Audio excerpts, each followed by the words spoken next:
Bab 871. Hezong adalah raja segala binatang dan telah menjadi binatang jiwa bintang 10 bertahun-tahun yang lalu. Dia berubah menjadi seekor singa emas di tempat itu. Kekuatan jiwa binatang buasnya yang kuat menyebar, menyebabkan ekspresi Jian Yi berubah di tempat itu. Di Gunung Dewa, tidak ada binatang buas yang bisa berubah menjadi bentuk binatang buas. Kecuali, kau sudah memasuki alam setengah dewa. Singa emas melangkah maju, dan seluruh kuil bergetar. Ia tersenyum bangga dan berkata, ini semua berkat darah yang diberikan oleh sang nabi. Karena aku meminum darahnya, aku mampu melangkah ke alam setengah dewa dari 10 bintang. Bukan hanya Hezong, tetapi juga para prajurit binatang yang ikut mendaki gunung bersamanya, juga merupakan ahli tingkat atas. Kekuatan rata-rata mereka sekitar 8 bintang, dan yang terlemah adalah 6 bintang. Yang terkuat bahkan mencapai 10 bintang. Para ahli ini adalah para elit yang telah dididik dengan hati-hati selama bertahun-tahun. Dengan kekuatan sekuat itu, bahkan jika semua elit di kota 10.000 binatang dikerahkan ke sini, mereka mungkin tidak akan mampu mengalahkan mereka. Justru karena itulah Hezong berani menerobos masuk ke kuil dan memenjarakan Lin Huan. Kau tidak bisa melarikan diri. Setelah singa emas itu meraung, dia melompat dan menerkam ke arah Lin Huan. Pada saat kritis, Xing Chen tiba-tiba menyerang.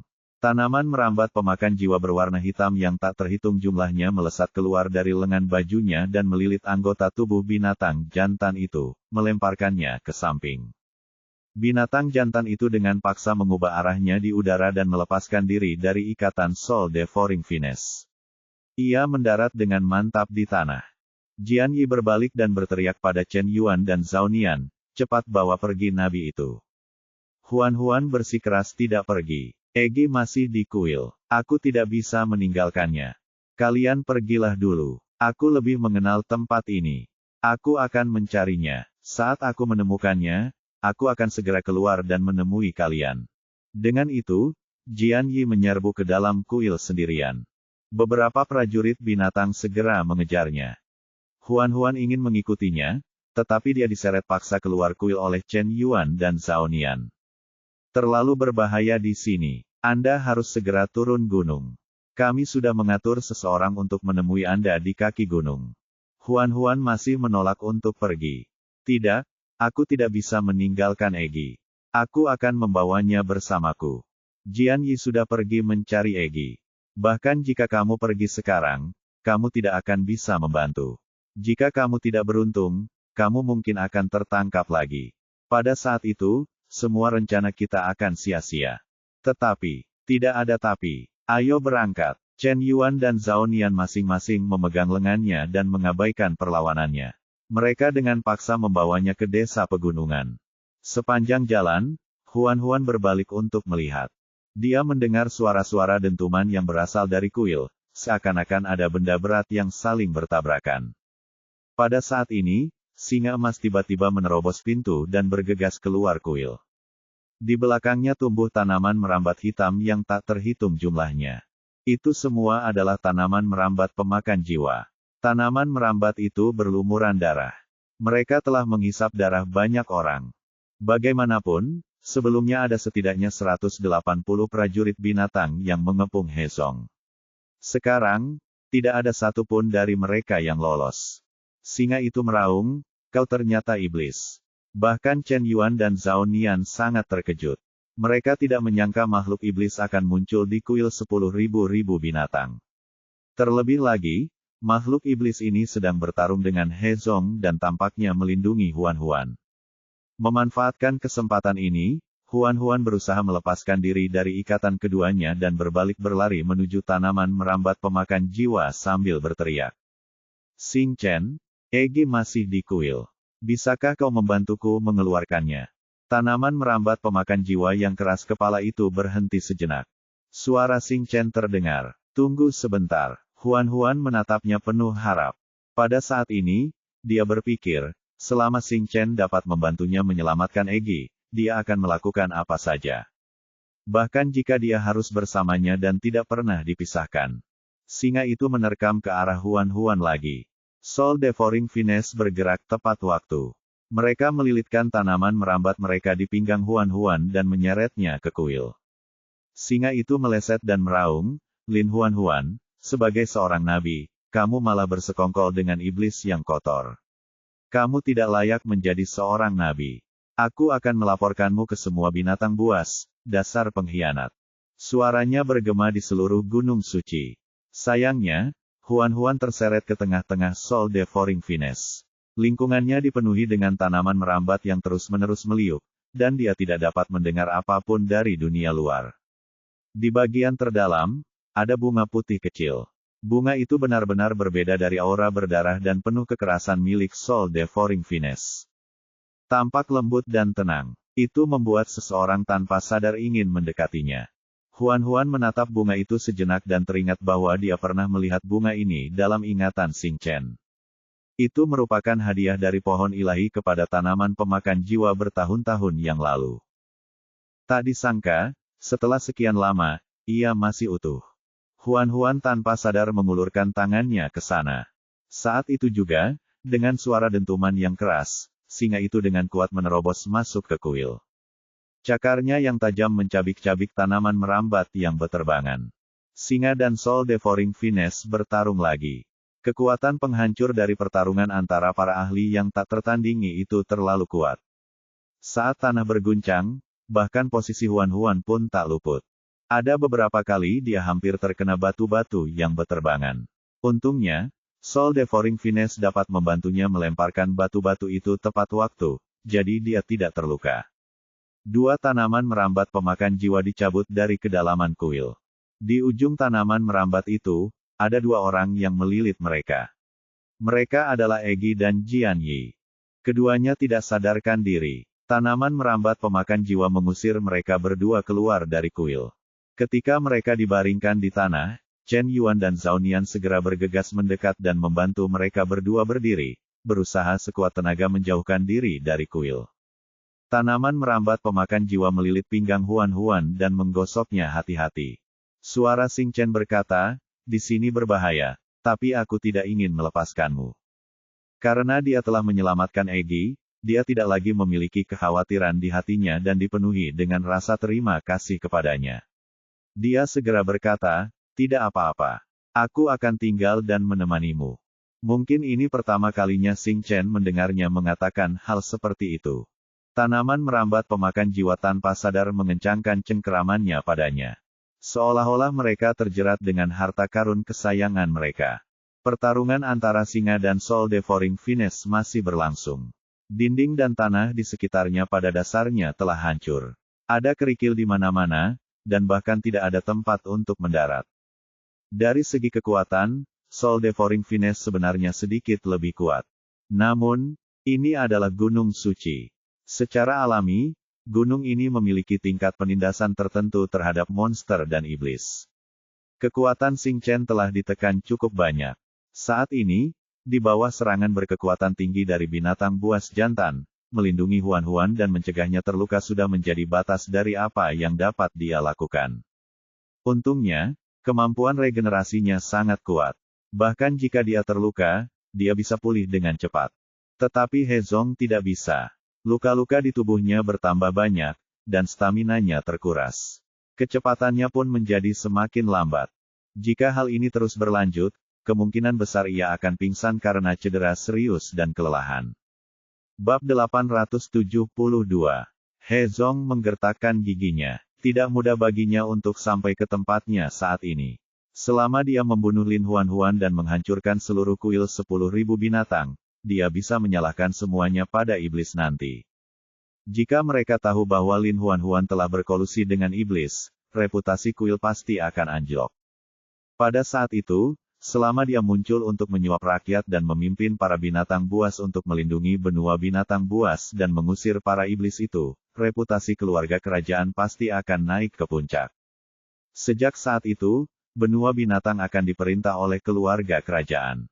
Kekuatan kerajaan akan menjadi kekuatan tertinggi di negeri ini. Hanya dengan memikirkan hal ini, hati He Zong membara penuh gairah, dan seluruh darah di tubuhnya mulai mendidih. Dia tidak bisa kalah.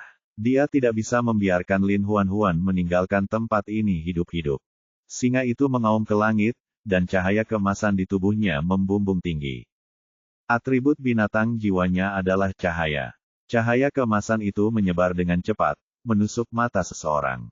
Huan menutup matanya tanpa sadar, tidak berani menatap langsung ke arah cahaya keemasan itu. Saat tanaman merambat pemakan jiwa menyentuh cahaya keemasan, mereka mengeluarkan suara mendesis seakan-akan telah terkena asam sulfat dan terus-menerus terkorosi. Si kecil berat tiba-tiba berteriak, "Hentikan dia. Dia akan menghancurkan jiwa binatangnya sendiri." Benar saja, He Zong akan menghancurkan jiwa binatangnya sendiri. Tidak masalah jika dia meninggal. Toh, dia masih punya beberapa putra. Sebelum memutuskan untuk menghancurkan kuil, He Zong telah memberitahu keempat putranya. Jika dia meninggal, He Guang akan segera mewarisi tahta dan memimpin keluarga kerajaan untuk melanjutkan tujuan besar menghidupkan kembali kekuasaan kerajaan. Sebagai seorang ahli yang telah memasuki alam setengah dewa, jika dia menghancurkan dirinya sendiri, seluruh gunung suci kemungkinan besar akan dihancurkan olehnya. Huan mengabaikan bahaya matanya yang akan dibutakan dan membuka matanya. Dia menemukan arah pintu. Dia berteriak keluar kuil dengan sekuat tenaga, "Chen Yuan, cepat bawa Egi turun gunung. Di sini berbahaya." Saat cahaya keemasan membumbung tinggi, Chen Yuan dan Zhao Nian yang berada di luar kuil sudah merasakan bahaya. Chen Yuan ingin menyelamatkan Huan, tetapi dia ditarik kembali oleh Zhao Nian. "Dengan kekuatanmu, kamu tidak bisa menyelamatkan siapapun. Jangan membuat pengorbanan yang tidak perlu." Tetapi, Zhao Nian memotongnya. "Pikirkanlah anggota klan kita yang masih menunggu kita di kaki gunung. Kau tidak bisa meninggalkan mereka sendirian." Mendengar ini, Chen Yuan hanya bisa terdiam. "Ayo pergi." Zhao Nian menggendong Egi di punggungnya. "Jika kita turun gunung sekarang, setidaknya kita bisa menyelamatkan nyawa anak ini." Tidak ada yang bisa dilakukan Chen Yuan. Dia hanya bisa menggendong Jian Yi yang pingsan dan mengikuti di belakang Zhao Nian. Dia segera berlari menuruni gunung. Tidak lama setelah mereka pergi, mereka mendengar suara ledakan keras. Seluruh kuil hancur berkeping-keping. Cahaya keemasan hampir menerangi separuh langit. Semua binatang di kota memperhatikan pemandangan ini dan tidak dapat menahan diri untuk tidak melihat ke arah gunung suci. Mereka segera mulai membicarakannya. Pada saat ini, Huan sedang berjongkok di tanah dengan kedua tangan di atas kepalanya. Hatinya dipenuhi dengan keputusasaan. Kali ini dia benar-benar mati. Namun, setelah ledakan itu, dia tidak merasakan sakit seperti yang diharapkan. Dia tidak dapat menahan diri untuk tidak mendongak, hanya mendapati keadaan di sekelilingnya gelap gulita. Dia mengulurkan tangan untuk menyentuh ruang di depannya dan akhirnya menyentuh tanaman merambat pemakan jiwa yang berduri. Ujung jarinya secara tidak sengaja tergores, dan sangat sakit hingga dia mundur. Tanaman merambat pemakan jiwa melilit jarinya dan menyapu darah yang mengucur keluar. Huan mencoba bertanya, "Xing Chen, apakah kamu menyelamatkanku?" Huan merasa lega. "Terima kasih. Terlalu gelap untuk melihat apapun." Dia mengeluarkan batu api dan menyalakan obor. Dengan bantuan api, dia menyadari bahwa dia dikelilingi oleh tanaman merambat yang tak terhitung jumlahnya. Tidak diketahui berapa lapis tanaman merambat yang melilitnya. Tanaman merambat itu terikat erat di sekelilingnya, dan tidak ada cahaya yang bisa masuk. Dia sangat aman di sini. Huan. Mendengar Xing Chen memanggilnya lagi, Huan menjawab, "Ya." Lalu terjadilah keheningan. Huan panik dan tidak dapat menahan diri untuk bertanya, "Ada apa? Mengapa kamu meneleponku?" Setelah beberapa saat, Xing Chen meneleponnya lagi. Huan, dia menjadi semakin cemas. "Apa yang terjadi padamu?" Huan. Dia tidak mengatakan apapun. Dia hanya memanggil namanya berulang kali. Tanaman merambat di depan Huan mengendur sedikit demi sedikit, dan cahaya mulai masuk dari luar. Cahaya itu membuat matanya tidak nyaman, jadi dia menoleh tanpa sadar. Ketika matanya perlahan beradaptasi dengan cahaya, dia melihat keluar. Bagian luarnya hancur. Belum lagi kuil 10.000 binatang, bahkan gunung dewa pun terbelah dua. He Zong telah menghilang, berubah menjadi abu. Tanaman merambat di sekitarnya jatuh ke tanah.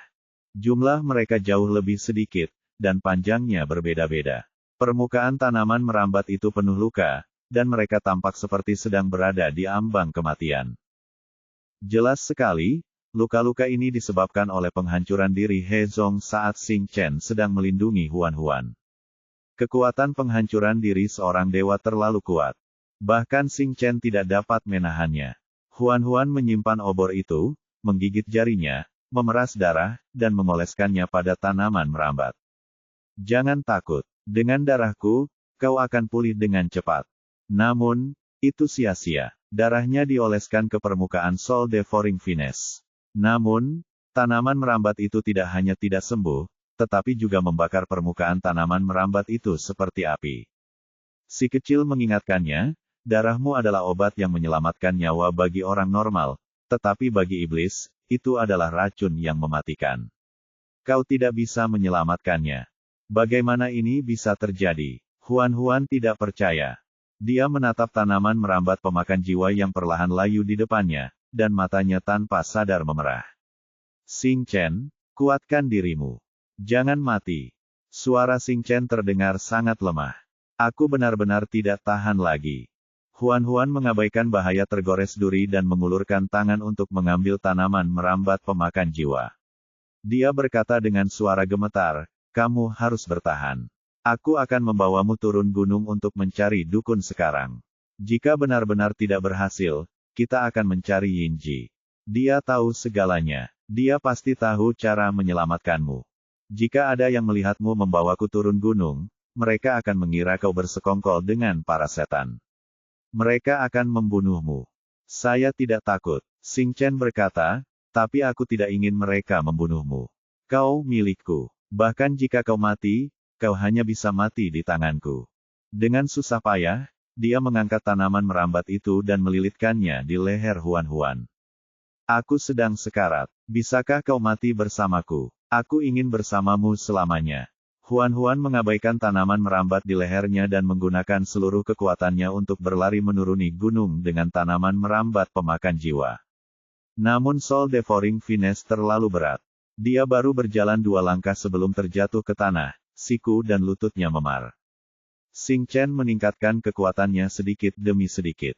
Tanaman merambat pemakan jiwa melilit lehernya semakin erat. Dia tidak bisa bernapas dan hampir mati lemas. Dia tidak melawan. Dia mengangkat tangannya dengan susah payah dan menyentuh Sol de Foring Fines. Xing Chen. Dia telah menyelamatkan hidupnya, jadi sudah sepantasnya dia membalas budi. Adapun Baidi, Suang Yun, Sang Ye, Sue Liang, dan anak-anak, mereka hanya bisa menunggu untuk bertemu dengannya lagi di kehidupan berikutnya. Bab 873. Memikirkan hal ini, hatinya terasa sakit sekali. Setetes air mata mengalir dari sudut matanya dan mendarat di tanaman merambat pemakan jiwa. Tanaman merambat pemakan jiwa bergetar. Tepat saat si kecil hendak menyelamatkan Huan Huan, tanaman merambat pemakan jiwa perlahan mengendur, dan suara Xing Chen terdengar lagi. Aku senang kau tidak berbohong padaku kali ini. Huan Huan duduk di tanah dan menutupi tenggorokannya dengan kedua tangan, batuk tak henti-hentinya. Tanaman merambat pemakan jiwa menghampirinya. Ini untukmu. Huan Huan mengangkat kepalanya dan melihat sekuntum bunga putih kecil melilit ujung tanaman merambat. Pada saat ini, Xing Chen hampir kehabisan tenaga.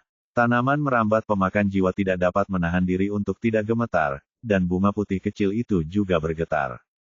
Ini adalah bunga yang ia hargai selama bertahun-tahun. Itu juga hadiah pertama yang diterimanya dalam hidupnya. Huan Huan tidak dapat menahan diri untuk tidak mengulurkan tangan dan menyentuh lembut kelopak bunga itu dengan ujung jarinya. Pada saat ini, benih kayu ilahi di tubuhnya tampaknya telah dipanggil. Kekuatannya tiba-tiba melonjak, dan banyak cabang hijau tipis tumbuh dari rambutnya. Mereka terus-menerus melilit dan menyebar di sepanjang lengannya, mekar menjadi daun hijau. Beberapa sisa kenangan tentang kayu ilahi muncul dalam pikirannya. Benihnya berkecambah, tumbuh, dan menerima baptisan matahari. Di bawah kasih sayang dan perhatian para dewa, ia tumbuh menjadi pohon yang menjulang tinggi. Hewan berevolusi secara bertahap menjadi binatang buas. Mereka menjadi lebih pintar dan lebih licik. Tanaman merambat pemakan jiwa mengabaikan rasa sakit karena terbakar dan melakukan perjalanan melintasi gunung dan sungai untuk melihat kayu ilahi setiap hari. Para dewa tumbang satu demi satu, dan binatang buas perlahan kehilangan kepercayaan mereka. Kayu ilahi juga perlahan layu. Tanaman merambat pemakan jiwa melepaskan para iblis dan mengakibatkan pertempuran dahsyat. Kayu ilahi melangkah maju dan menjaga benua binatang. Setelah para iblis dikalahkan, mereka mundur ke jurang. Para iblis yang tersisa tinggal di tempat-tempat terpencil dan secara bertahap melahirkan lebih banyak iblis. Dengan disegelnya Soul Devouring Finesse, keyakinan terhadap Divine Wood pun kembali tumbuh, dan memadatkan hati alam, menjadi dewa setengah.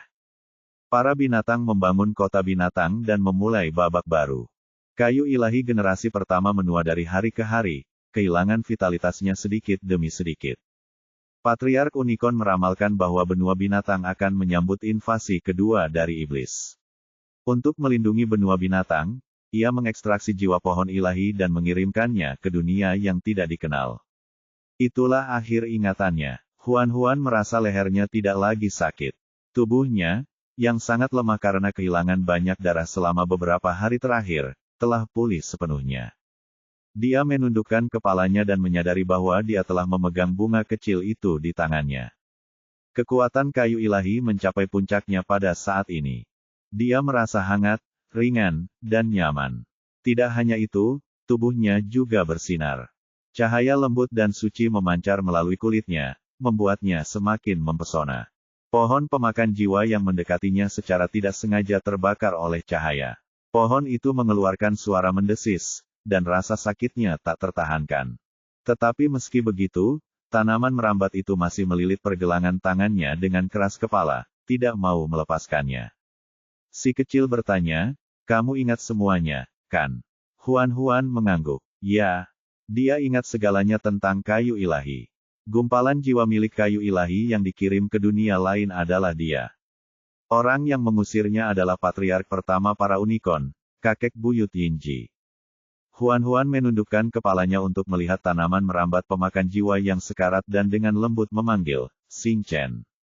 Tanaman merambat pemakan jiwa itu bergerak, lalu layu seluruhnya, berubah menjadi tumpukan tanaman merambat yang kering dan layu.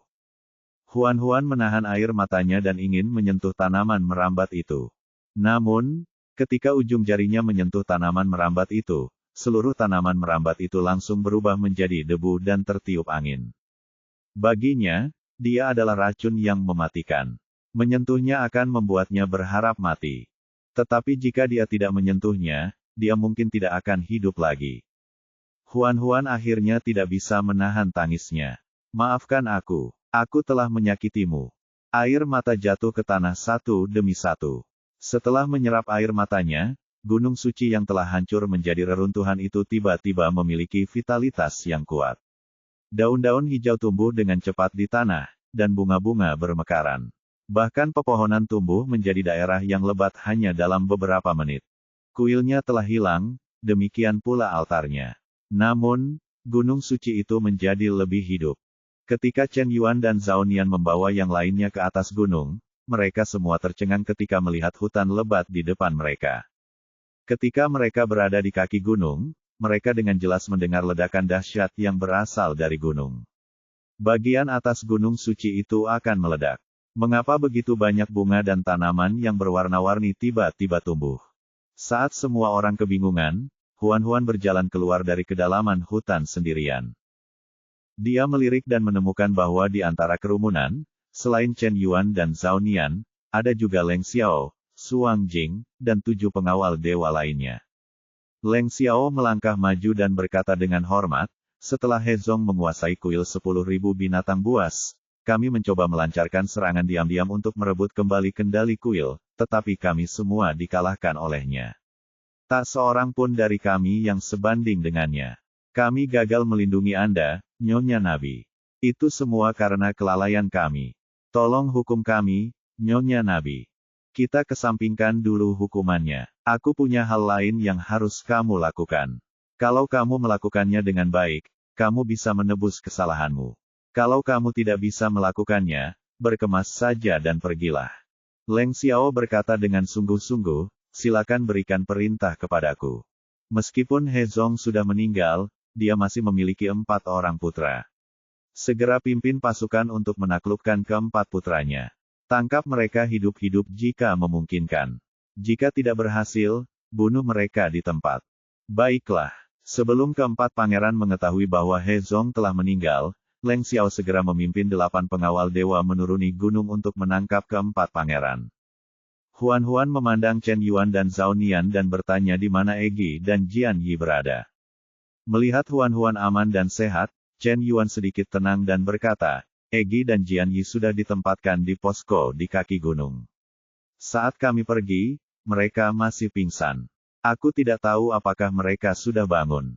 Saat Huan berjalan menuruni gunung, dia mengatur misi. Pergilah ke kota dan segera bangun altar. Tidak perlu membuatnya terlalu indah dan mewah. Selama kamu melakukannya dengan tulus, tidak apa-apa. Aku sangat membutuhkannya. Oke, dengan kekuatan kayu ilahi, Huan dapat berjalan menuruni gunung tanpa memerlukan siapapun untuk membantunya. Ketika dia sampai di kaki gunung, dia pergi untuk melihat Egi. Saat itu, Egi sudah bangun. Ketika melihat ibunya datang, ia langsung mengepakkan sayapnya dan terbang mendekat, lalu menghambur ke pelukan ibunya. Huan menyentuh bulunya yang berkilau. Apakah ada bagian tubuhmu yang terasa sakit atau tidak nyaman? Tidak, aku baik-baik saja. Bagaimana denganmu, Bu? Aku juga baik-baik saja. Egi tak kuasa menahan diri untuk bertanya, di mana adik laki-laki yang selama ini selalu ada di sisimu? Adik laki-laki. Adik laki-laki itu berambut abu-abu pendek dan berkulit sangat cerah. Dia bertanya tentang Xing Chen. Bukan karena Egi begitu peduli padanya, tetapi karena selama dia di penjara, setiap kali Egi melihat ibunya, dia akan melihat Xing Chen di sisinya. Sekarang dia tiba-tiba menghilang dari sisi ibunya, Egi tidak terbiasa dengan hal itu. Bab 874. Huan berkata pelan dan lembut, dia sedang tidur. Dia harus tidur sangat lama sebelum dia bangun. Egi merasa aneh. Mengapa dia tidur di siang bolong? Namun, dia tidak bertanya lebih lanjut. Bagaimanapun, itu bukan urusannya. Altar pun dibangun dengan cepat. Pada saat yang sama, Jian Yi telah terbangun. Melihat Huan aman dan sehat serta mengetahui bahwa He Zong telah menghancurkan dirinya sendiri, dia merasa lega. Altar didirikan di alun-alun di kaki Gunung Dewa. Karena keterbatasan waktu, altarnya sangat sederhana. Batu-batu disusun menjadi panggung bundar, dan ada pilar batu di tengahnya. Permukaan pilar sangat halus tanpa apapun di atasnya. Huan memanggil bunga kupu-kupu. Bunga kupu-kupu berkumpul bersama dan bekerja sama untuk mengangkatnya ke udara. Huan mengukir totem di permukaan pilar batu sesuai dengan penampakan altar dalam ingatannya. Pisau tulang itu terbuat dari tanduk unicorn, jadi sangat tajam. Pisau itu dapat dengan mudah meninggalkan bekas yang sangat dalam pada pilar batu. Ketika totem di permukaan pilar batu selesai, bunga kupu-kupu menempatkan Huan kembali ke tanah. Huan terus mengukir totem di lantai. Pada saat seluruh totem 10.000 binatang selesai, matahari hampir terbenam. Untungnya, dia merasa memiliki energi yang tak ada habisnya di dalam tubuhnya. Bahkan setelah bekerja begitu lama, dia tidak merasa lelah sama sekali. Ketika dia sedang mengukir totem, Chen Yuan telah memerintahkan orang-orang untuk membersihkan area tersebut. Selain mereka, tidak ada seorang pun di alun-alun tersebut. Huan berganti pakaian kurban dan berjalan ke altar. Dia menggunakan pisau tulang untuk memotong telapak tangannya. Darah mengalir terus-menerus dan jatuh ke tanah. Darah menyebar di sepanjang ukiran dan akhirnya berkumpul di totem 10.000 binatang buas. Seluruh altar bersinar merah. Bahkan Zhao Nian yang berpengetahuan luas pun tak kuasa menahan diri untuk berlutut saat ini. Ia berlutut di tanah dengan ketakutan dan kegelisahan dan terus bergumam, Dewa Binatang telah muncul. Semoga Anda memberkati benua binatang dengan cuaca yang baik dan tidak ada lagi perang. Semoga para duyung aman untuk generasi mendatang. Huan perlahan mulai menarikan tarian para dewa. Bintik-bintik cahaya hijau yang tak terhitung jumlahnya meluap dari tubuhnya dan tersebar kemana-mana bagaikan bunga willow. Setelah mendarat, mereka segera berakar dan berkecambah, tumbuh menjadi padang rumput yang luas. Jian Yi dan Chen Yuan juga berlutut. Di langit, matahari terbenam yang berwarna merah bergulung-gulung bersamanya, berubah menjadi banyak pemandangan ajaib. Seolah-olah ada banyak dewa tak terlihat yang tersembunyi di balik awan-awan itu. Mereka sedang mengawasi daratan. Sebuah suara bergema di telinga Huan-Huan. "Apa yang kamu doakan?" Huan-Huan berkata dalam hati sambil menari, "Saya berdoa untuk perdamaian di dunia. Saya berdoa agar tidak ada lagi perang di negeri ini." Suara itu melanjutkan, "Keinginanmu terlalu besar. Sedikit darah saja tidak cukup untuk memenuhi keinginan ini. Apa lagi yang kamu inginkan? Aku menginginkan hidupmu."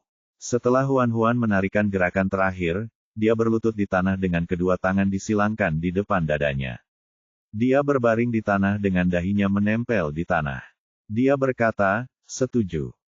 Suara itu tampak terkejut dengan keterus-terangannya dan tak dapat menahan diri untuk bertanya, "Apakah kamu tidak takut mati?" "Saya sangat takut mati, tetapi jika kematian saya dapat membuat keluarga saya aman dan bahagia, saya bersedia mati." Suara itu tertawa. "Bagus." Pilar dewa itu tiba-tiba menyala dengan cahaya kemasan. Kali ini cahayanya bahkan lebih menyilaukan daripada sebelumnya. Cahayanya hampir menerangi separuh langit. Bahkan matahari terbenam pun tidak bersinar. Ketika para binatang di kota 10.000 binatang melihat pemandangan ini, mereka semua berlutut dan bersujud ke arah pilar dewa, meneriakkan keajaiban. Aliran vitalitas yang tak berujung mengalir keluar dari tubuh Huan-Huan dan masuk ke pilar dewa. Kemudian, ia diteleportasi ke pilar dewa di bagian lain benua orc. Di berbagai kota binatang, pilar-pilar dewa tiba-tiba bersinar terang. Titik-titik cahaya keemasan yang tak terhitung jumlahnya bercampur dengan cahaya bintang hijau meluap. Begitu semua binatang yang terluka bersentuhan dengan mereka, luka-luka mereka tidak hanya sembuh, tetapi kekuatan mereka juga meningkat pesat. Bai Di, Suang Yun, dan Sueling menggunakan kekuatan yang dibawa oleh titik-titik cahaya ini untuk menerobos belenggu mereka. Bai Di dan Suang Yun memasuki alam setengah dewa satu demi satu. Sementara itu, tubuh Sueling bersinar dengan cahaya ilahi. Bahkan matahari terbenam pun mendekat ke arahnya. Ekspresi Sueling berubah. Dia sama sekali tidak senang menjadi dewa. Dia menoleh dan berteriak pada Bai Di dan Suang Yun, "Aku tidak punya banyak waktu. Pergi." Begitu dia menjadi dewa, dia akan segera dipaksa meninggalkan benua binatang dan memasuki dunia lain. Inilah sebabnya mengapa Sueling selalu menolak melewati rintangan terakhir meski sudah sangat dekat untuk menjadi dewa. Ia lebih suka tinggal tanpa rasa malu di benua binatang daripada pergi ke tempat terkutuk di mana ia hanya bisa hidup setiap hari tanpa harapan. Bahkan kematian akan menjadi harapan yang berlebihan. Mereka bertiga menjadi jauh lebih kuat dan bergabung untuk menyerang Yan. Setelah Yan tidak sengaja menyentuh titik-titik cahaya itu, tubuhnya terbakar di banyak tempat, dan kekuatannya juga menurun drastis. Pada saat ini, dia dikelilingi oleh 3 ahli di atas alam setengah dewa, dan dia dengan cepat dikalahkan. Sueling tidak berani berhenti sama sekali. Dia kehabisan waktu. Saat Yan dikalahkan, Sueling menyerbu tanpa berpikir dan menusuk dada Yan dengan cakarnya, membakarnya menjadi abu. Melihat adiknya terbunuh, Zi begitu marah hingga matanya hampir terbelalak. Dia tidak mau repot-repot memimpin pasukan iblis. Dia terbang ke langit dan menyerang Sueling, bersumpah untuk membalaskan dendam saudaranya. Zi sangat licik dan pandai membaca pikiran orang, tetapi kekuatannya bahkan lebih rendah dari adiknya Yan. Kalau itu terjadi di masa lalu, dia mungkin bisa bertahan beberapa saat. Tapi sekarang, di bawah tekanan kekuatan dahsyat pihak lain, Zi dengan cepat terluka parah dan terbanting ke tanah. Sueling hendak menyerbu dan menghabisinya ketika dia melihat sambaran petir turun dari langit dan menyambarnya. Ini adalah tanda bahwa surga mendesaknya untuk meninggalkan benua binatang itu sesegera mungkin. Sueling langsung terdorong untuk membunuh. Mengapa sambaran petir itu harus datang di saat kritis seperti ini? Dia harus berhenti di udara dan berputar 360 derajat untuk menghindari sambaran petir. Melihat satu sambaran petir pun tidak mengenai dia, surga segera mengirimkan 2 sambaran petir lagi. Kemanapun Sueling berlari, kedua sambaran petir itu terus mengikutinya. Dari kelihatannya, mereka tidak akan berhenti sampai mereka mengenainya. Bai Di dan Suang Yun tercengang. Suang Yun tak kuasa menahan diri untuk bertanya dengan keras, apa yang telah kau lakukan hingga dikejar petir? Sambil menghindar, Sueling menyempatkan diri untuk berteriak, jangan hanya berdiri di sana. Pergi dan bunuh si. Tidak heran Bai Di dan Suang Yun membuat keributan. Mereka belum pernah melihat orang dikejar petir. Sueling jelas merupakan orang pertama dalam sejarah. Dia terlalu hebat. Mendengar peringatan Sueling, Bai Di dan Suang Yun segera berbalik dan mengejar si. Setelah si mendarat di tanah, dia segera bangkit dan menyeret tubuhnya yang terluka parah untuk melarikan diri. Namun, sebelum dia bisa berlari beberapa langkah, dia dihentikan oleh Bai Di dan Suang Yun. Bab 875. Awalnya Zi ingin mengatakan sesuatu, tetapi sebelum dia bisa mengatakan apa-apa, dia ditangani oleh Bai Di dan Suang Yun. Dia meninggal tanpa ketegangan apapun. Dia jatuh ke tanah dengan mata terbuka lebar. Bibirnya bergetar saat dia mengeluarkan suara yang sangat lemah. Kalian pasti akan. Sebelum dia bisa menyelesaikannya, dia berhenti bernafas sepenuhnya. Suang Yun menggunakan embun beku untuk membekukannya menjadi es, lalu menghancurkannya menjadi beberapa bagian. Setelah menyingkirkan masalah besar ini, Suang Yun merasa cukup nyaman. Ketika dia melihat Bai Di mengerutkan kening, dia tidak dapat menahan diri untuk bertanya, jangan bilang kamu masih memikirkan apa yang dikatakan si tadi. Dia hanya tidak mau mati dan ingin mengatakan beberapa kata kasar kepada kita untuk memuaskan dirinya sendiri. Bai Di berkata, tapi dia tahu sesuatu. Apa yang bisa dia ketahui? Sekarang Zidan Yan telah meninggal dan kontrak antara Zidan Yan dengan Bai Di telah berakhir. Bai Di dapat menceritakan kepadanya semua hal yang Zi telah tunjukkan kepadanya di penginapan kecil di benua naga misterius bertahun-tahun yang lalu. Dia menunjukkan masa lalu Huan-Huan kepadaku. Dia dulunya adalah jiwa dari hutan ilahi dan dikirim ke dunia lain. Seseorang pernah bernubuat bahwa ketika benua binatang menghadapi krisis lain, dia akan dipanggil kembali untuk menjadi nabi baru. Dan dia akan mengorbankan hidupnya. Mendengar ini, Suang Yun langsung meledak. Ramalan omong kosong apa itu? Ekspresi Bai Di sangat buruk. Karena hal ini, aku sangat menentang dia menjadi nabi. Aku berharap dapat mengubah ramalan itu, tetapi kemudian, aku menyadari bahwa aku tidak dapat mengubahnya dengan kekuatanku. Pada akhirnya, Huan-Huan menjadi nabi baru seperti yang dikatakan dalam ramalan. Dia bekerja keras untuk menjadi lebih kuat karena dia ingin melindungi Huan-Huan dan menyelamatkannya di saat kritis ini. Terdengar suara gemuruh yang keras. Kedua sambaran petir itu akhirnya menyusul Sueling dan menyambarnya dengan keras. Dengan kekuatannya saat ini, menerima dua sambaran petir tidaklah fatal. Paling-paling, hanya sedikit sakit. Akan tetapi, dia dengan sengaja mengumpulkan seluruh tenaganya dan menghadapi petir surgawi itu tanpa perlindungan apapun. Ketika dua sambaran petir menyambar pada saat yang sama, rasa sakit yang hebat menyerangnya. Meski rasa sakitnya lebih buruk daripada kematian, Sueling menggertakkan giginya dan menolak untuk berteriak. Setelah petir menghilang, Sueling bergoyang dan jatuh ke tanah. Bai Di dan Suang Yun bergegas berlari dan membantu Sueling berdiri. Sueling hangus terbakar oleh petir. Bahkan rambutnya berubah menjadi afro. Mantel bulu merahnya compang camping, dan dia menyemburkan asap tebal. Akhirnya, Bai Di sangat terkejut. Jiwa binatangmu telah jatuh kembali ke tingkat setengah dewa. Sueling mengerutkan bibirnya dan tersenyum puas. Surga ingin memaksaku pergi, tetapi aku tidak akan melakukannya. Ketika petir menyambarku tadi, aku sengaja memperlihatkan kekuranganku dan terluka parah. Kekuatanku terpaksa turun kembali ke alam setengah dewa.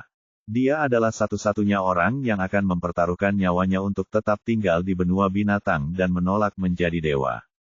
Sekarang, dia tidak perlu khawatir dipaksa menjadi dewa lagi. Zidan Yan sudah ditangani. Tidak ada lagi masalah besar.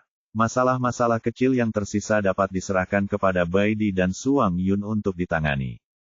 Sueling tidak perlu khawatir lagi. Dia memejamkan mata dan pingsan. Petir surgawi tidak mudah untuk dilawan.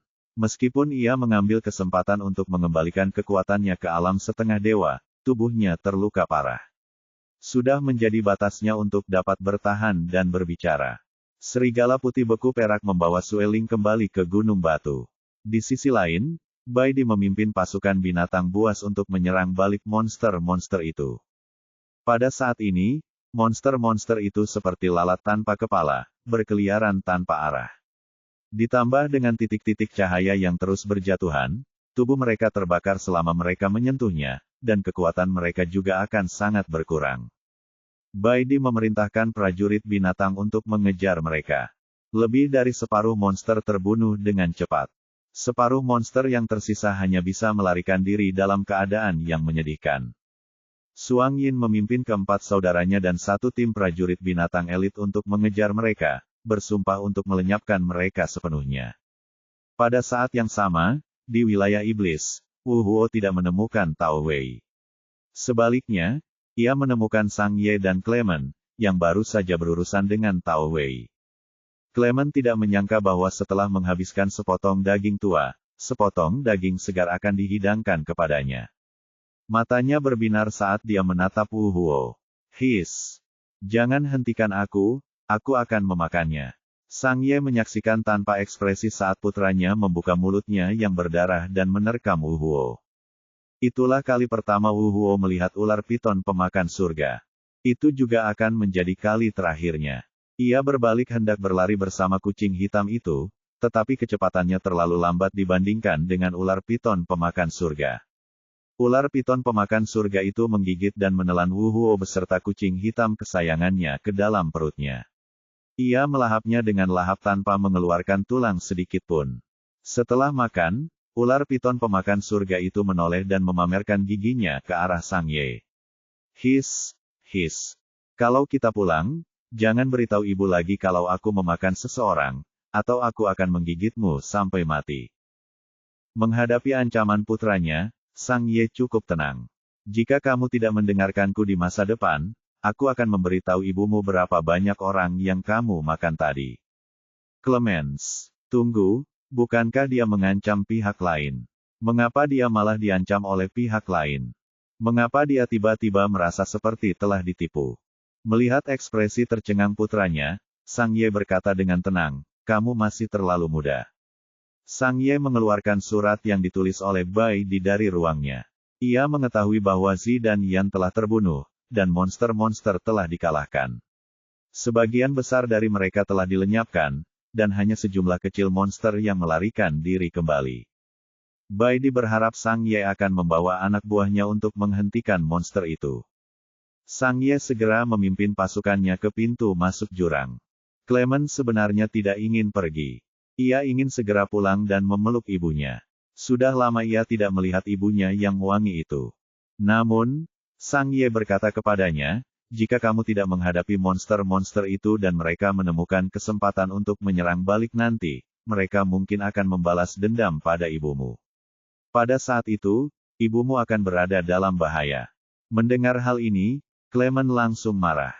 Ekor ularnya menghantam tanah. Desis, mendesis. Siapapun yang berani mengganggu ibu, akan kumakan. Clement mengikuti Sang Ye ke pintu masuk jurang dan mencegat monster yang mencoba melarikan diri kembali ke jurang. Dia membunuh mereka semua. Beberapa dari mereka mencoba melarikan diri, tetapi Suang Yin dan yang lainnya menangkap dan membunuh mereka di tempat.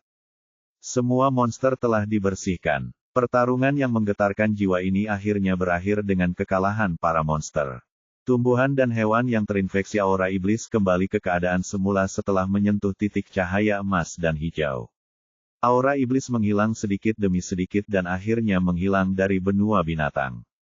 Setiap suku dan setiap kota binatang merayakan kemenangan yang diperoleh dengan susah payah ini. Mereka telah mempertahankan rumah mereka dan melindungi keluarga mereka. Masing-masing dari mereka adalah pahlawan yang paling kuat. Pada saat yang sama, Bai Di, Suang Yun, dan Sueling bergegas menuju kota 10.000 binatang buas. Bahkan Sang Ye telah meninggalkan ras iblis untuk sementara waktu. Dia bergegas menuju kota 10.000 binatang buas bersama putranya. Bab 876. Saat ini seluruh kota 10.000 binatang tengah tenggelam dalam perayaan. Binatang-binatang itu keluar dari rumah mereka satu demi satu dan bernyanyi serta menari bersama keluarga dan teman-teman mereka. Binatang-binatang yang kondisinya lebih baik bahkan akan mendapat anggur dan daging untuk dibagi dengan semua orang. Huan-Huan duduk di pilar dewa dan menatap cahaya di depannya. Suasana hatinya sangat tenang. Mereka telah menang. Semua monster terbunuh. Tanah ini tidak akan mengalami api perang untuk waktu yang lama. Semua bisa menikmati kebahagiaan damai. Itu sudah cukup. Si kecil berat tiba-tiba berkata, aku akan mengantarmu pergi. Huan-Huan bertanya, mengantarku kemana?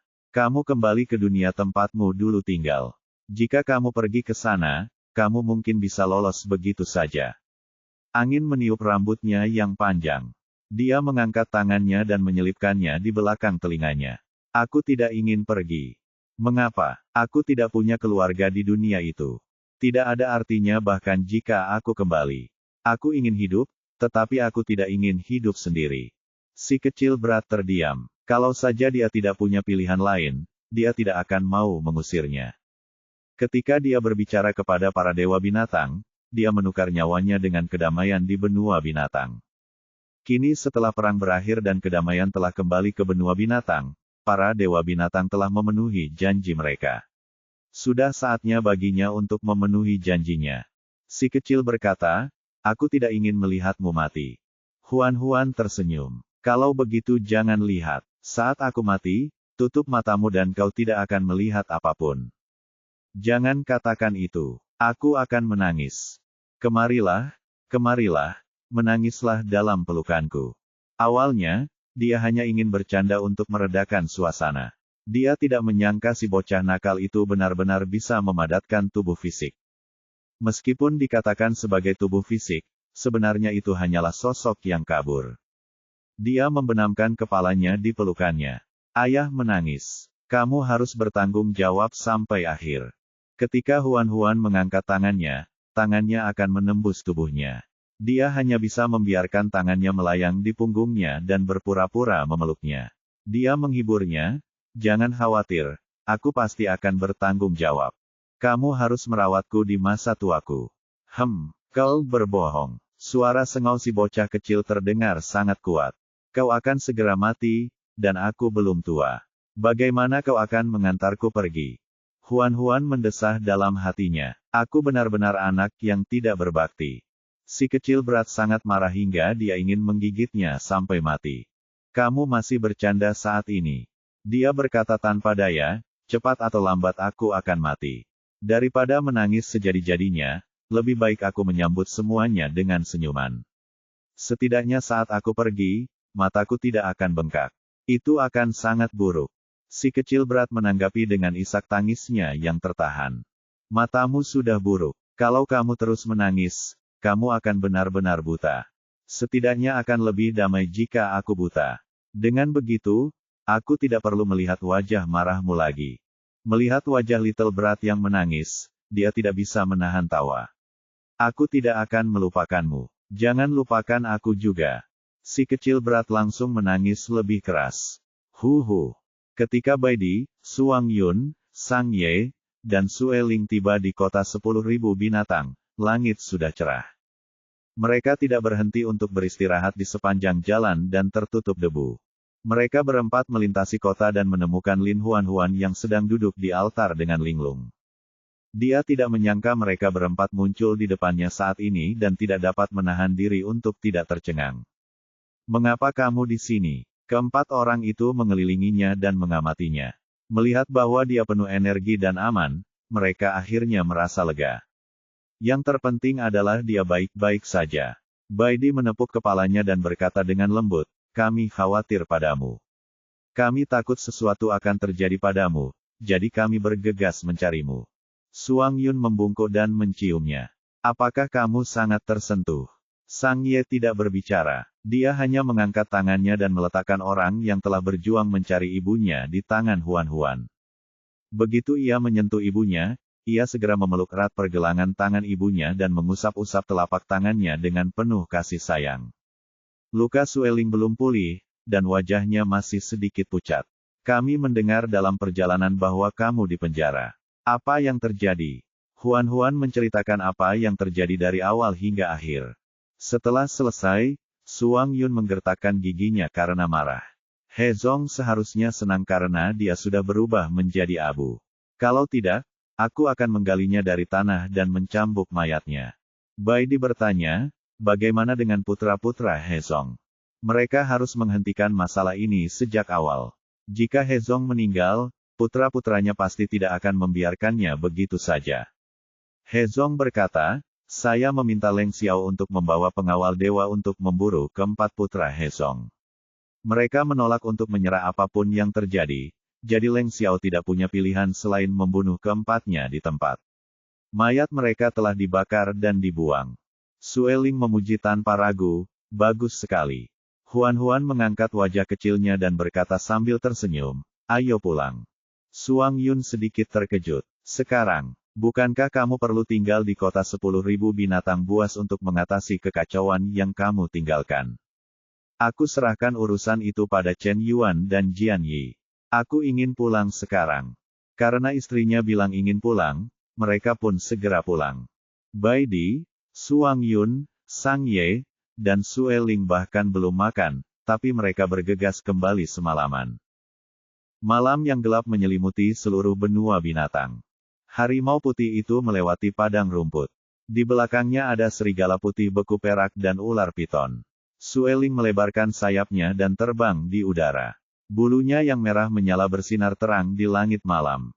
Huan berbaring di punggung harimau putih itu.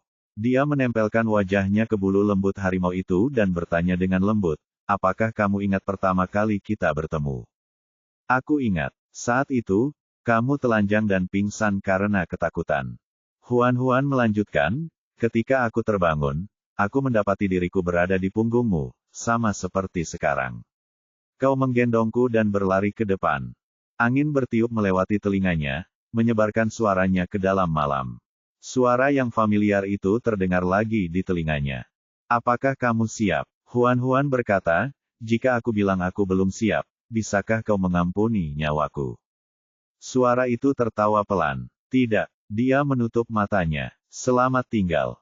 Orang-orang favoritku. Tubuhnya terasa dingin sedikit demi sedikit saat aura kematian menyelimutinya. Samar-samar, dia seperti mendengar suara tangisan di telinganya. Dia tidak bisa lagi mendengar apa yang mereka teriakkan. Kesadarannya tenggelam sedikit demi sedikit, bagaikan spons yang direndam dalam air. Tepat saat dia hampir kehilangan kesadaran, suatu kekuatan dahsyat tiba-tiba melonjak dari segala arah dan menyerbu ke dalam tubuhnya. Kekuatan itu terus berputar dan akhirnya mengembun menjadi hati berwarna hijau. Itu adalah jantung alam. Suara itu mendesah seolah-olah menganggap ini sebagai sesuatu yang disayangkan. Aku tidak menyangka binatang-binatang itu tahu bagaimana cara bersyukur. Aku telah mengambil nyawamu, tetapi hati alam memberimu kehidupan baru. Sepertinya aku tidak bisa mengambilmu. Setelah suara itu menghilang, kesadarannya tiba-tiba menjadi sangat rileks. Suara-suara di telinganya menjadi lebih jelas. Huan. Dia perlahan membuka matanya dan melihat Bai Di, Suang Yun, Sang Ye, dan Sue Ling mengelilinginya. Mereka begitu cemas hingga hampir menangis. Tapi Huan tersenyum bahagia. Dia mengulurkan tangannya dan memeluk orang-orang yang dicintainya di depannya. Saya kembali. Bertahun-tahun kemudian, seseorang memujinya sebagai penyelamat yang mengorbankan dirinya untuk menyelamatkan banyak nyawa. Namun sebenarnya dia hanyalah wanita biasa. Dia ingin melindungi tanah ini karena ada orang-orang yang dicintainya di tanah ini. Bab 877. Dalam sekejap mata, 3 bulan telah berlalu. Karena invasi iblis, banyak binatang terpaksa meninggalkan kampung halaman mereka dan bersembunyi di suku besar atau kota binatang untuk berlindung. Kini setelah perang mereda, para monster itu mulai pergi satu persatu dan kembali ke kota asal mereka. Sejumlah kecil monster tetap tinggal di suku atau kota monster mereka untuk hidup. Banyak orang luar baru-baru ini muncul di Rock City. Mereka ingin tinggal di kota dan menetap. Mereka mencari pekerjaan. Untuk mencegah kelompok binatang baru ini mempelajari cara-cara curang karena mereka tidak dapat menemukan pekerjaan, Suang Yun secara khusus menyuruh seseorang untuk memasang pengumuman di kota dan merekrut sejumlah besar orang untuk memperbaiki tembok dan bangunan kota yang telah rusak akibat perang. Kota itu berkembang pesat. Namun, Huan sedang tidak dalam suasana hati yang baik. Itu karena identitas Sang Ye telah terungkap. Banyak kekuatan di kota 10.000 binatang menggunakan ini sebagai alasan untuk memaksa Huan memberikan penjelasan. Kalau bukan karena Huan memiliki 4 sahabat binatang jantan yang kuat di sisinya dan reputasi yang sangat tinggi di benua binatang, kekuatan-kekuatan itu sudah lama akan datang mengetuk pintunya untuk menghukumnya. Sekarang, mereka hanya ingin penjelasan. Itu sudah cukup sopan bagi mereka. Merupakan fakta yang tidak dapat disangkal bahwa Sang Ye telah membunuh banyak binatang. Bahkan jika Huan ingin melindunginya, yang lain tidak akan mengizinkannya. Tidak ada binatang biasa yang akan membiarkan iblis muncul di wilayahnya, dan itu pun merupakan iblis yang sangat kuat.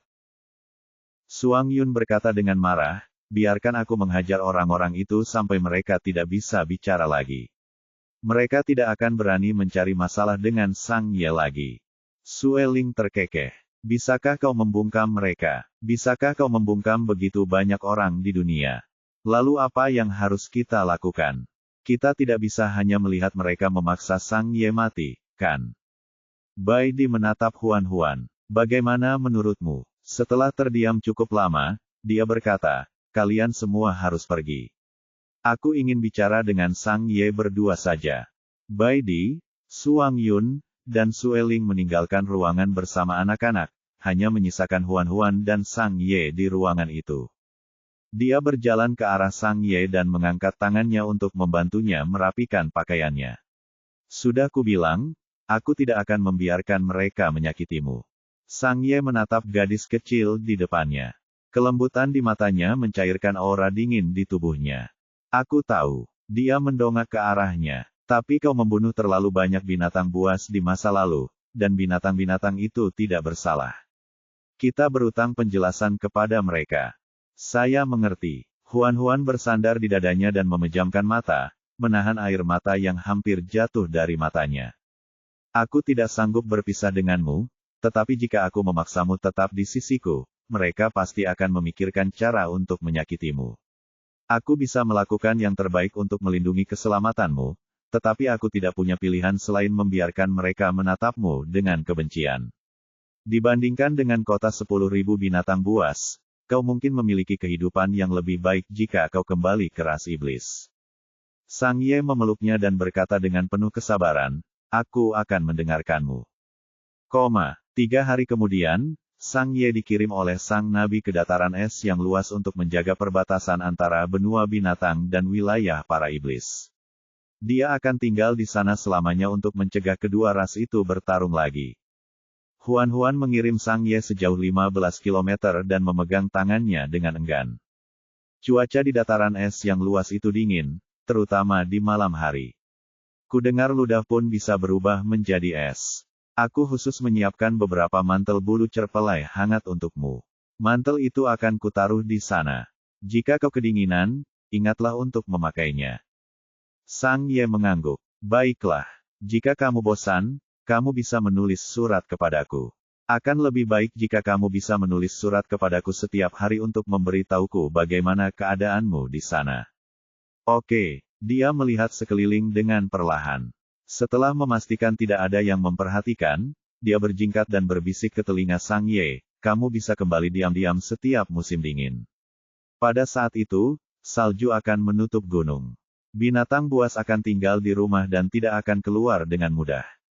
Bahkan jika kamu kembali, mereka tidak akan tahu. Sudut mulut Sang Ye melengkung. Apakah kamu diam-diam melanggar aturan untukku? Tidak mudah bagiku untuk mencapai posisi nabi. Demi melindungi benua binatang, aku hampir kehilangan nyawaku beberapa kali. Aku tidak meminta apapun lagi.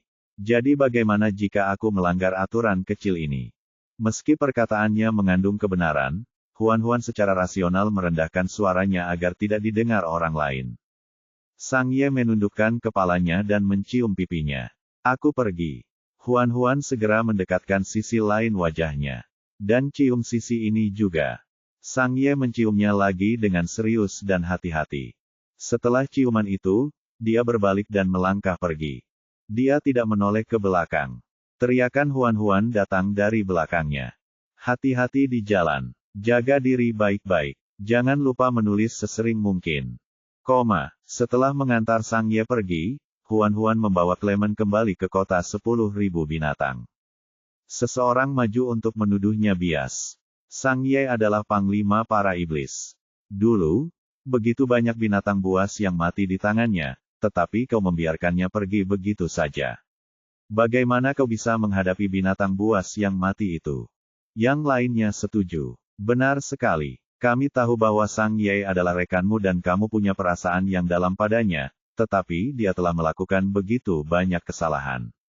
Bagaimana mungkin kamu bisa melepaskannya begitu saja? Setelah mereka selesai, Huan-Huan mulai berbicara.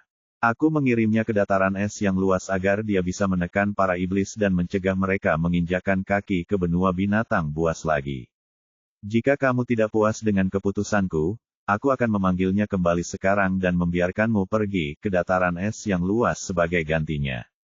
Mendengar ini, semua orang ketakutan hingga wajah mereka menjadi pucat. Mereka buru-buru melambaikan tangan dan berkata tidak. Huan-Huan mencibir. Aku menugaskan Sang Ye untuk pergi ke sana. Jika menurutmu itu tidak pantas, aku akan membiarkanmu pergi menggantikannya. Namun, kalian tidak berani melakukannya. Jadi, menurutmu apa yang harus kita lakukan? Tidak seorang pun yang bisa menjawab dan ekspresi mereka sangat canggung. Jika ada di antara kalian yang tidak puas, aku akan meminta kalian untuk segera pergi ke dataran es yang luas dan menjaga perbatasan dengan Sang Ye. Setelah mengatakan ini, Huan-Huan berjalan pergi tanpa menoleh ke belakang. Dataran es yang luas terletak di perbatasan antara benua binatang buas dan wilayah iblis.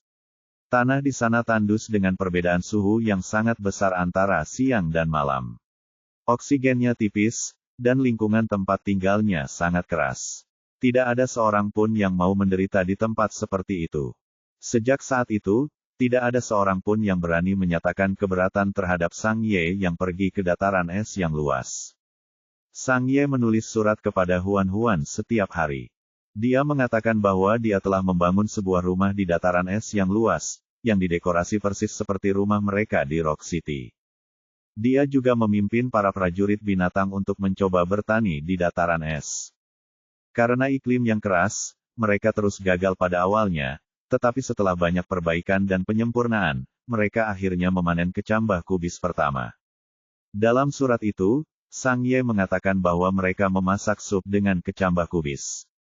Rasanya sangat segar dan manis. Huan-Huan menyimpan setiap surat yang ditulisnya. Dia mendorong jendela hingga terbuka dan berteriak pada Baidi di halaman, "Ayo makan kecambah kubis malam ini."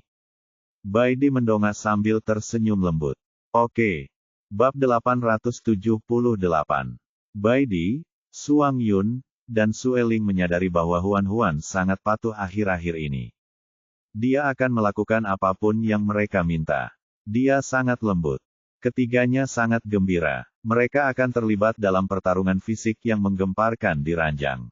Tanpa diduga, Huan-Huan bukan saja tidak melawan, tetapi dia bahkan berbaring dengan patuh dan membiarkan mereka menggodanya. Aneh sekali. Baidi dan Sueling saling memandang dan berhenti pada saat yang sama. Hanya Suang Yun yang masih memeluknya. Setelah berciuman cukup lama, dia menyadari bahwa kedua orang lainnya tidak bergerak. Dia segera berhenti dan menoleh ke arah Baidi dan Sueling. Dia bertanya dengan bingung, "Apa yang kalian tunggu?" Baidi dan Sueling menatap Huan-Huan cukup lama. Akhirnya, Sueling yang bertanya, "Katakan padaku, apakah kau melakukan sesuatu di belakang kami?" Huan-Huan berkedip perlahan dan berkata polos, "Tidak. Apakah kamu ingat kata-kata yang kamu ajarkan kepada kami sebelumnya?" "Apa? Kau sangat perhatian, itu artinya kau menyembunyikan sesuatu. Kau tampak seperti telah melakukan kesalahan." Sueling menatapnya dengan tenang. "Bahkan jika kau tidak mengatakannya, kami akan menyelidikinya nanti." Dia langsung terdiam, matanya berkedip-kedip. Bahkan Suang Yun yang ceroboh pun merasakan ada yang tidak beres dengan dirinya sekarang. Dia segera melepaskannya dan mundur ke sisi Baidi dan Sueling. Ketiganya menatapnya dengan mata mereka. Katakan sejujurnya, apakah kamu berselingkuh di belakang kami? Huan tidak tahu apakah harus tertawa atau menangis. Sama sekali tidak. Lalu mengapa kamu tiba-tiba menjadi begitu penurut?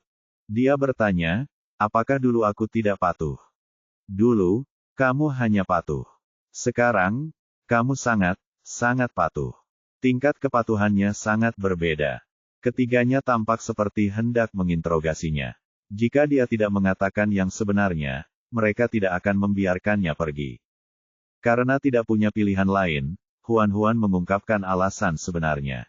Saya ingin pergi ke jurang. Untuk apa? Saya pernah berjanji kepada teman lama saya bahwa saya akan membantunya mengumpulkan tulang-tulangnya. Tulang-tulangnya ada di jurang. Suang Yun sangat peka terhadap hal-hal seperti itu. Apakah teman lama itu seorang wanita atau pria? Pria. Suang Yun langsung tidak tahan lagi. Dia menunjuknya dan mengeluh, kau memang main-main di luar sana di belakang kami. Dasar wanita tak berperasaan. Dia terdiam. Dia sudah meninggal. Apa kau masih cemburu pada orang yang sudah meninggal? Melihat bahwa dia masih akan membuat keributan, dia buru-buru berkata, bahkan jika aku benar-benar ada hubungannya dengan dia, dia sudah mati, dan hanya tulang-tulangnya yang tersisa. Bisakah aku hidup dengan setumpuk tulang? Suang Yun memikirkannya dan merasa itu masuk akal. Meskipun dia masih sedikit cemburu, dia tidak mempermasalahkan hal ini. Dia mendiskusikan hal ini dengan Bai Di, Sueling, dan yang lainnya. Sesaat kemudian, hasilnya keluar. Sueling berkata, katakan padaku secara rinci di mana tulang-tulangnya berada. Aku akan pergi ke jurang untuk menemukan mayatnya untukmu. Dia memikirkannya dengan saksama. Lin King hanya memintanya untuk membantu menguburkan jenazahnya, tetapi dia tidak mengatakan bahwa dia harus melakukannya sendiri. Dia seharusnya bisa meminta seseorang untuk melakukannya untuknya. Dia ragu-ragu dan berkata, jurang itu sangat berbahaya. Bisakah kamu melakukannya sendiri? Terakhir kali aku pergi ke jurang untuk mencarimu, bukankah aku datang dan pergi sesuka hatiku? Jangan khawatir, setan-setan kecil itu tidak dapat melakukan apapun padaku. Huan masih khawatir. Pergilah bersama Bai Di. Kalian berdua bisa saling menjaga. Sueling melirik Bai Di. Yang terakhir mengangguk sedikit, menunjukkan bahwa dia bisa pergi bersamanya. Oleh karena itu, Bai Di dan Sueling memulai perjalanan menuju jurang. Begitu mereka pergi, rumah itu menjadi semakin sepi.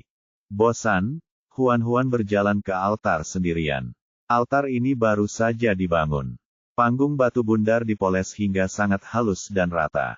Orang bisa melihat pantulan yang jelas saat melangkah di atasnya. 4 pilar batu berdiri di 4 arah yang berbeda. Di tengah panggung batu itu ada sebuah patung.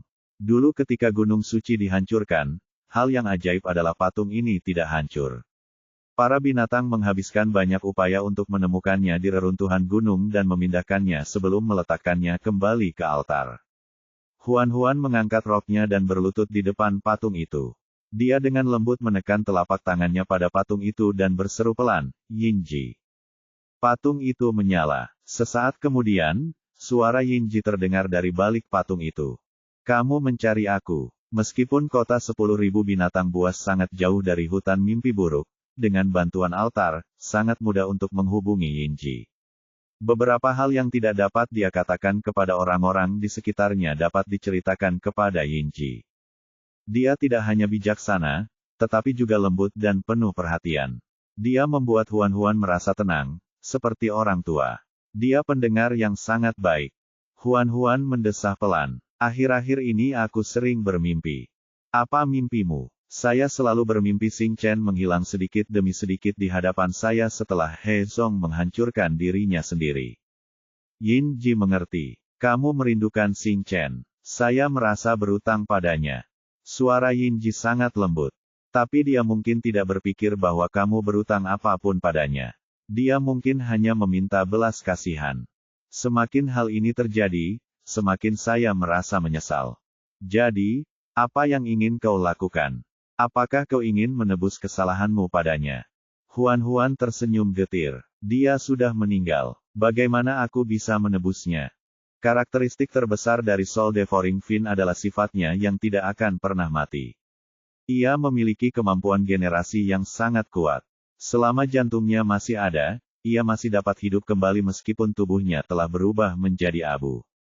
Tapi hatinya sudah hancur bersamanya. Tidak, suara Yinji menjadi sangat halus seolah-olah datang dari jauh. Hatinya selalu ada di sini. Huan sangat terkejut dan buru-buru bertanya, di mana?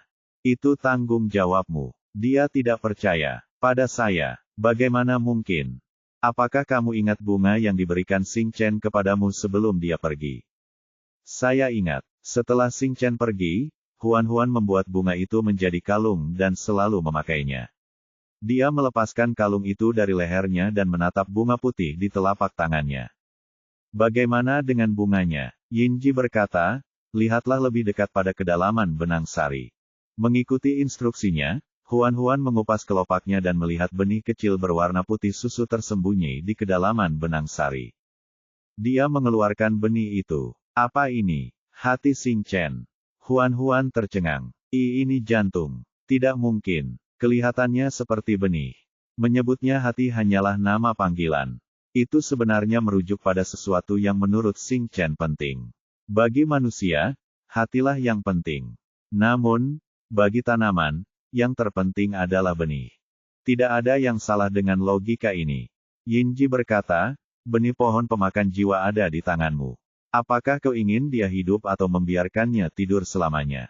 Pilihannya ada di tanganmu. Huan memikirkan kepribadian Xing Chen yang jahat dan merasa ragu. Jika dia kembali hidup-hidup, apakah dia masih mengingatku?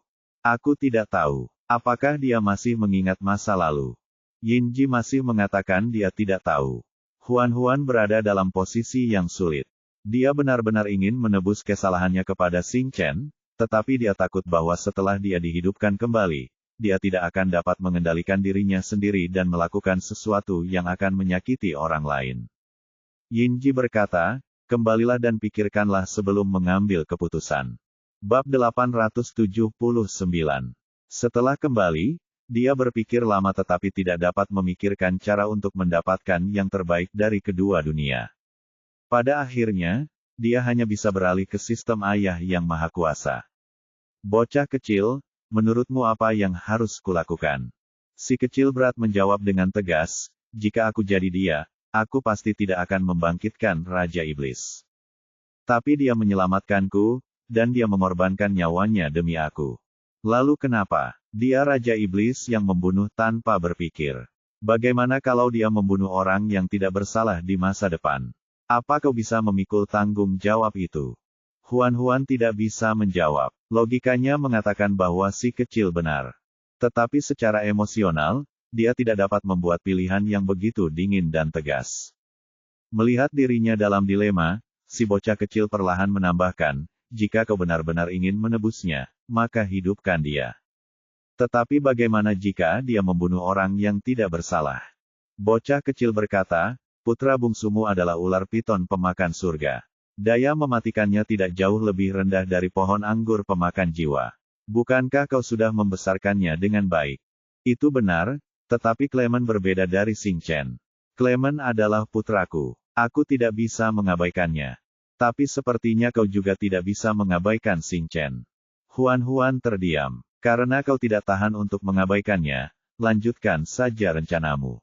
Jika Xing Chen benar-benar ingin membuat masalah, biarkan putra bungsumu yang berharga itu memakannya. Ular sanca pemakan surga vs. Tanaman merambat pemakan jiwa. Memikirkannya saja membuatku merasa bahwa itu akan sangat mengasyikkan. Huan. Apa-apaan dengan nada bicaranya yang penuh harap itu.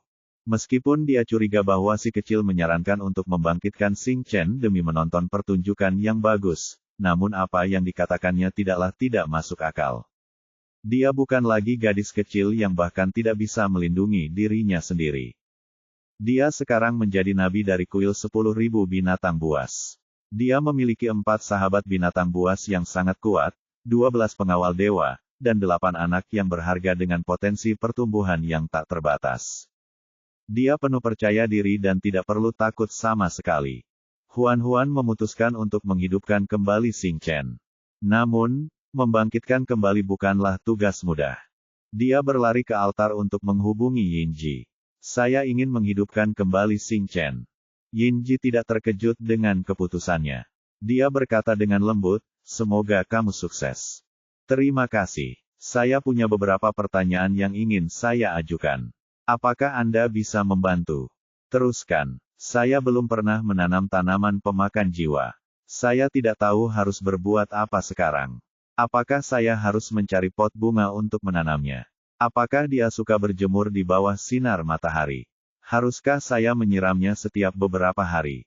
Apakah serangga akan tertarik padanya? Haruskah saya memberinya pupuk? Apakah pupuk biasa dan obat nyamuk akan manjur untuknya? Yinji, apakah kamu mendengarkan? Yinji. Dia memanggil nama Yinji beberapa kali lagi dan menyadari bahwa dia telah memutuskan sambungannya. Yinji menganggapnya menjengkelkan dan melarikan diri. Huan hanya bisa mencari si bocah nakal untuk meminta nasihat. Awalnya, si bocah nakal mengabaikannya, tetapi kemudian, dia merasa kesal dan hanya menutup telinganya dan pura-pura tidak mendengar.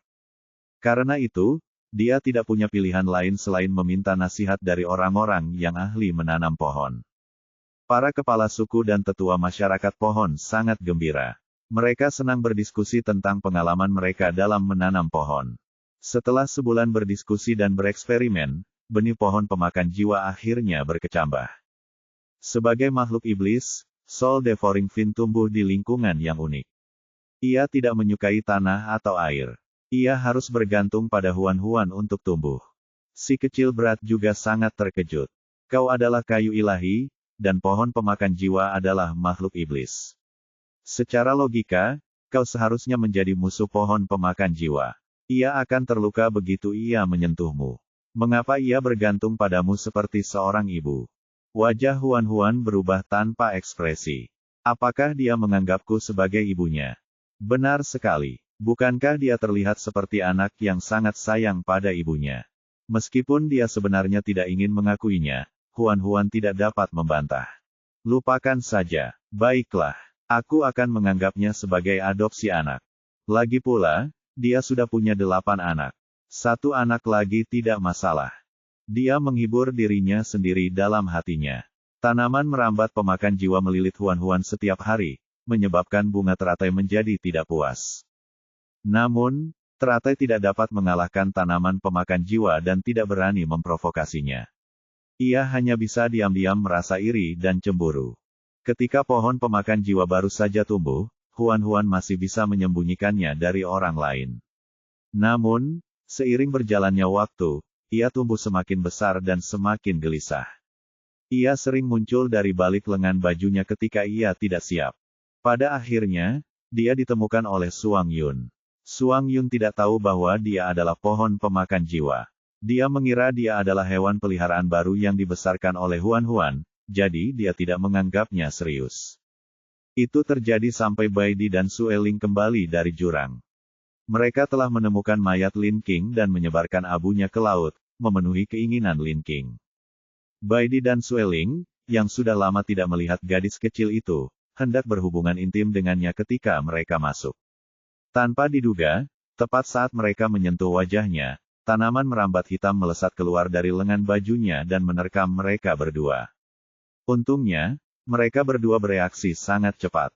Mereka mengulurkan tangan pada saat yang sama dan meraih tanaman merambat Sol Devouring Fin. Serangan mendadak itu gagal. Sol Devouring Fin berjuang sekuat tenaga. Sueling menatap tanaman merambat di tangannya dan langsung mengerutkan kening. Apakah ini tanaman merambat pemakan jiwa? Ketika Suang Yun mendengar ini, dia sangat terkejut. Bukankah ini hewan peliharaan baru Huan? Huan bahkan menamainya Sing kecil. Baidi berkata dengan suara berat, hanya ada satu pohon pemakan jiwa di dunia ini. Namanya adalah Xing Chen. Xing Chen, Sing kecil. Mereka bertiga menatap Huan serempak seolah menuduhnya sebagai wanita tidak berperasaan. Huan merasa bersalah di bawah tatapan mereka. Tanpa sadar, dia mundur 2 langkah. Pada saat yang sama, dia melepas bunga teratai di kepalanya dan meletakkannya di depannya untuk meningkatkan rasa amannya. Meskipun bunga teratai juga sangat takut, ia tetap keras kepala mengembangkan kelopaknya seperti perisai untuk melindungi ibunya. Huan memaksakan diri untuk membantah. Aku tidak tahu apa-apa. Ini adalah benih yang aku ambil begitu saja di luar. Aku menanamnya dan tumbuh. Aku tidak tahu bahwa itu adalah tanaman pemakan jiwa.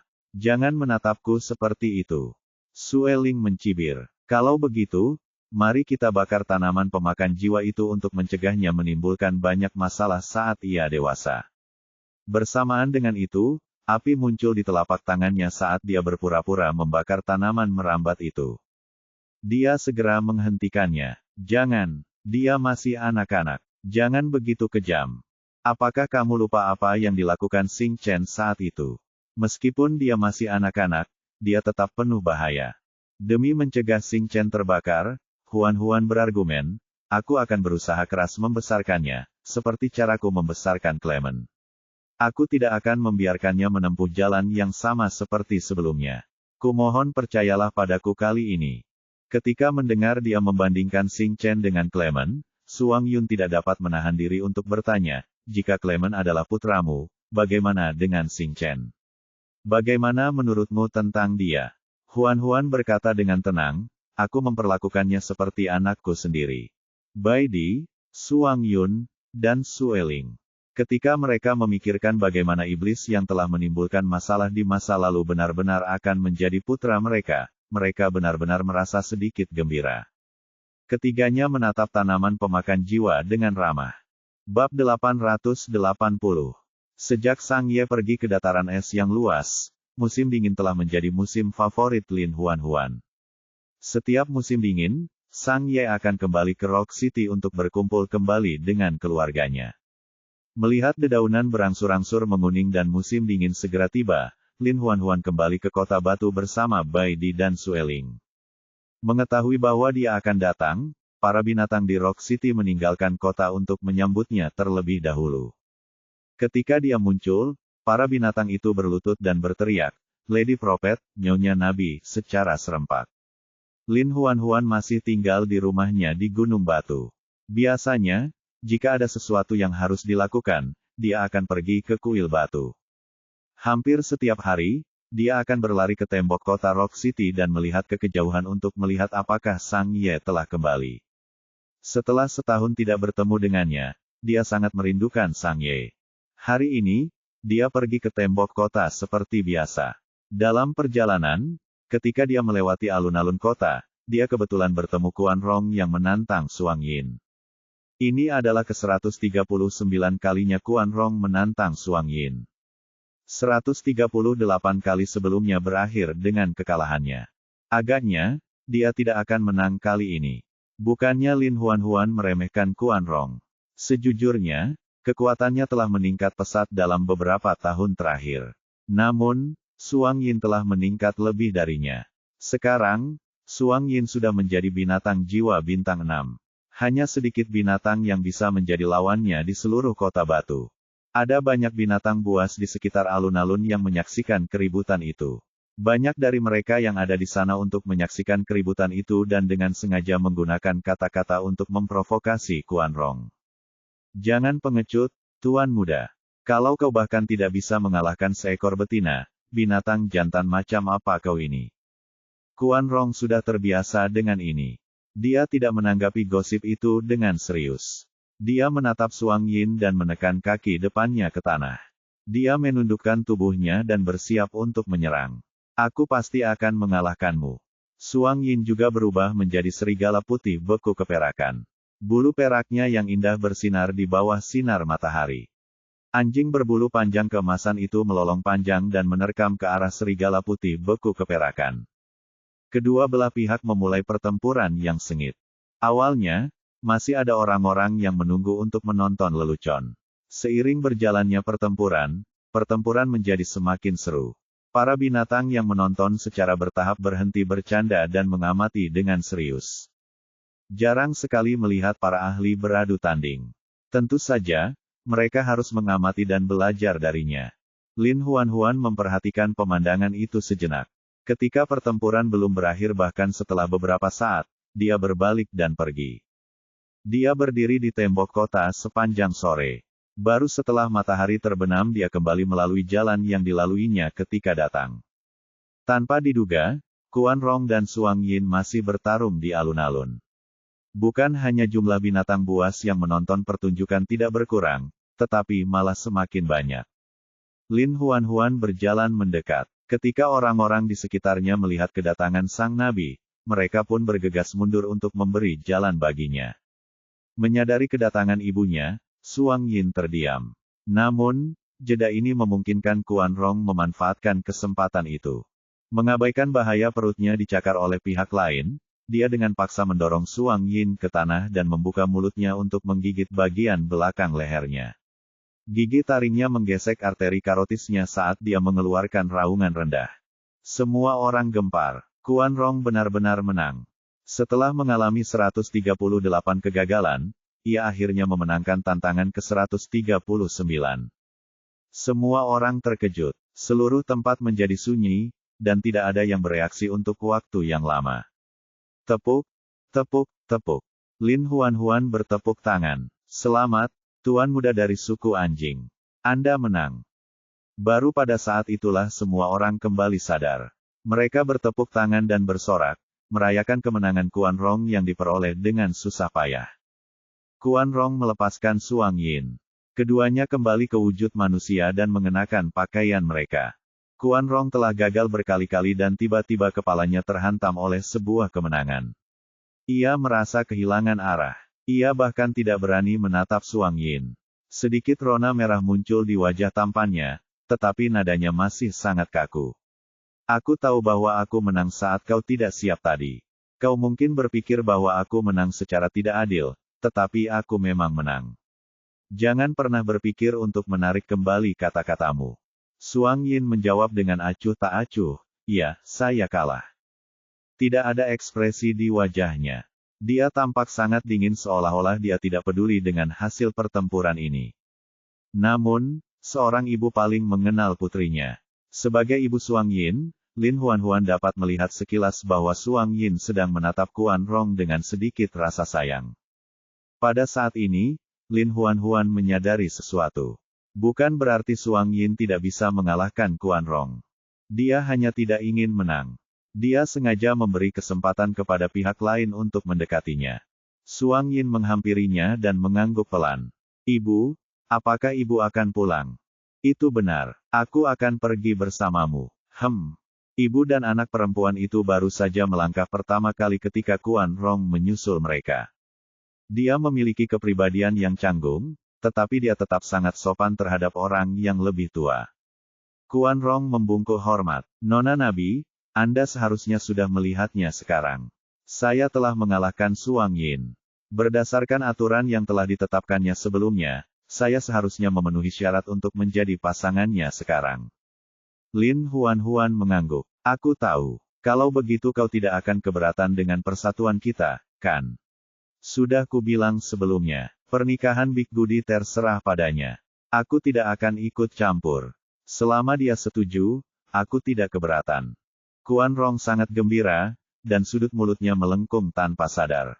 "Terima kasih. Kamu benar-benar ibu yang paling berpikiran terbuka yang pernah kulihat." Berita kekalahan Suang Yin terhadap Kuan Rong menyebar ke seluruh Rock City seperti api yang membakar hutan.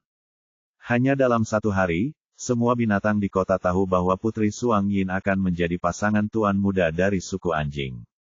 Putri Suang Yin, yang telah melajang selama bertahun-tahun, akhirnya memiliki pasangan.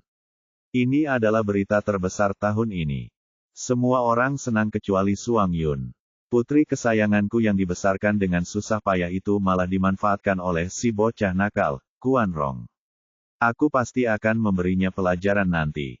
Saat Lin Huan menyisir bulu Egi, dia berkata, "Jika kamu benar-benar mengalahkan Kuan Rong, Big Goody mungkin akan menaruh dendam padamu."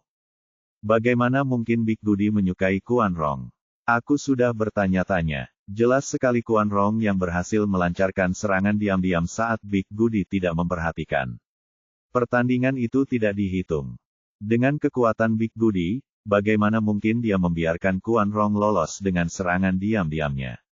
Suang Yun tercengang. Justru karena Big Goody punya perasaan pada Kuan Rong, dia sengaja menurunkan kewaspadaannya agar serangan diam-diamnya berhasil.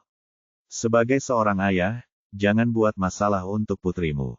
Suang Yun sangat marah. Bagaimana kau tahu bahwa si baik besar itu sengaja bersikap lunak padanya? Aku lebih tahu apa yang dipikirkan seorang gadis daripada dirimu. Suang Yun masih ingin mengatakan beberapa patah kata lagi dan mencoba melawan, tetapi Bai Hao tiba-tiba menyerbu. Ibu, ayah ketiga, dan Clement sudah kembali. Mendengar ini, Lin Huan segera berdiri dan berlari keluar. Ketika dia berlari keluar gerbang kota, dia melihat sosok yang dikenalnya berjalan perlahan mendekat. Kepingan salju mendarat di wajahnya dan mencair menjadi air es. Lin Huan mengangkat kepalanya. Kepingan salju memenuhi langit dan berhamburan ke tanah seperti bulu angsa. Saat itu sedang turun salju. Ini adalah hujan salju pertama tahun ini. Sang Ye telah melewati ribuan gunung dan akhirnya berhenti di depannya. Kepingan salju jatuh di rambut mereka berdua. Dia telah bepergian dari senja hingga fajar. Aku di sini hanya untukmu. Tamat. Terima kasih, teman-teman pecinta novel, karena sudah menyimak cerita novel dari bab awal sampai akhir, di channel YouTube Novel Simbah. Tak lupa Mimin ucapkan banyak terima kasih kepada teman-teman yang sudah mensupport, baik dengan cara like video, menulis komentar, maupun yang sudah kirim kopi ke Mimin, karena dukungan teman-teman sangat berharga bagi Mimin untuk tetap semangat upload. Dan yang lebih penting lagi, channel ini hanya hiburan. Semoga teman-teman dapat terhibur. Terima kasih.